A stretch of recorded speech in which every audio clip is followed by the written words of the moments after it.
Okay, folks, just a little informative video here. I'm not sure exactly what this sign is called. It does have the chalet roof. That's the same era as the Starry Skies, and well, even the Scenorama's painted this kind of primer brown, but you see the beams in the back, and this is a certain era of sign. Isn't that nice? Oh, okay. I've got a bad electrical cord here. Sorry you had to suffer through that. But you can hear the little motor turn too. These aren't silent. They're 60 years old, so they're gonna make a little noise. But I just picked this up today, and the key with these is, of course, making sure the clock works. And then this gearbox down here, they do not make replacement motors for this sign. So, and it's very important that this sign is on a level surface.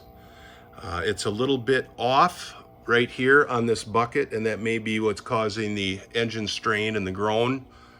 But if these signs are not on a level surface, a lot of times they can rotate and rotate, and then they'll get so hot, and then the burr or gear, Steve Miner knows the exact terminology here, but the bushing or the gear will fail to engage and they will stop working.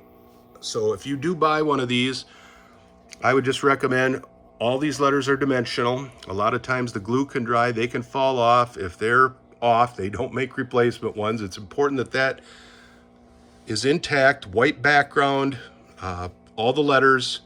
This gold here is so prone to spotting. So if you can, make sure that the gold logo frame is spot free. The same with this outer casing here. And this one is in pretty darn good shape. The top has a little discoloration. It has one crack, but it rotates pretty darn well. And this is technically a Hamm's motion water sign. There is a version in Michigan, I believe, that does not have the clock. There's a couple states that clocks aren't allowed, and I believe the Michigan version also does not light. So there are a couple different versions of the sign. Again, I don't know exactly what it's called. If yours is missing this plastic ivy with wires, you can get that at a Hobby Lobby or Michael's or something similar.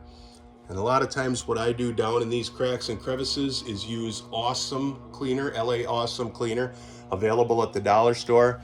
And then you get something rigid, like a screwdriver, well, something that won't scratch, and you wet a cloth or this and go down there and clean out the cracks and crevices. It works wonders.